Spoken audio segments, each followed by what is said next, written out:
Hello everyone. The letter from the Producer Live Part 83 was streamed a month ago, where the devs went over some of the content coming in patch 7.1. This video will be a quick-fire summary for those who just want a quick update of what's coming. With that said, let's begin. First off, the artwork and title for patch 7.1 was reviewed, with characters representing a different piece of content that will be added. In this art, we can see a preview of the upcoming Ultimate Raid, Alliance Raid, and Chaotic Alliance Raid. More on the Chaotic Alliance Raid later. Patch 7.1 will be releasing mid-November, which puts it either on the 12th or 19th of November. This puts the Ultimate Raid release to be on either 26th November or 3rd December. We'll get official confirmation of the patch release date later today in the next live letter. For quests, we'll be getting the continuation of Dawn Trail's story in the MSQ, a new Allied Society quest for combat jobs focusing on the Pelu Pelu, a new custom deliveries client, Nitoikwe, the finale of the Combat Role quest, the finale of the Crafting and Gathering Wachu Meki Meki quest, and finally, more Hildebrand adventures. For system updates, new Game Plus for 7.0 will be added. Duty support for non-MSQ dungeons will be added starting with Halatali in 7.1, and an update to the Hall of Novice that teaches the common combat visual indicators like the stack, spread, and tank buster markers.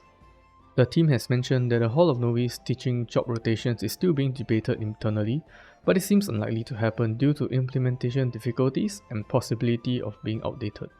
For PvE changes, don't expect drastic nerfs and look out for buffs to weaker jobs. More info to come in the next live letter and patch notes.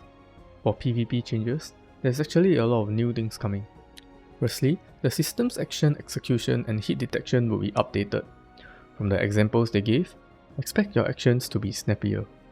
Secondly, most jobs will receive new PvP actions and adjustments, like how every job received new PvE actions and adjustments in 7.0.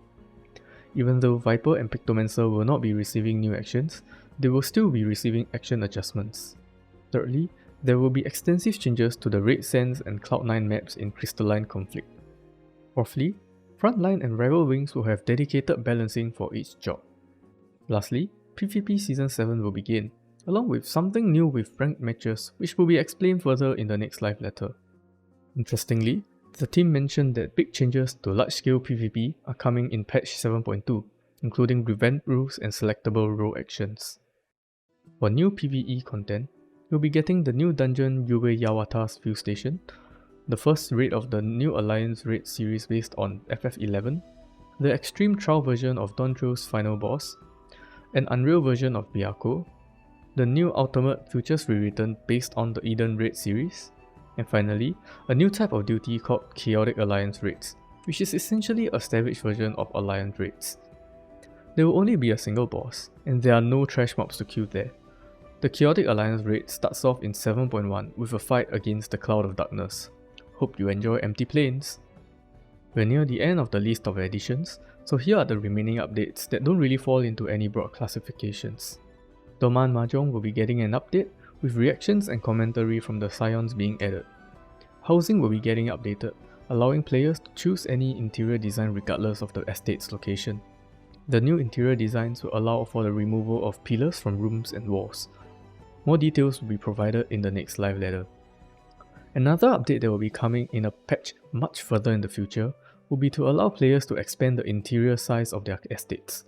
For example, a small estate can change to a large size interior, kinda like a Pokemon Center. Also, the maximum number of furnishings you can place will be increased in patch 7.2 or 7.3. And that's a quick summary of all the changes coming in patch 7.1. Thanks for watching, and I hope you find this video useful. See ya!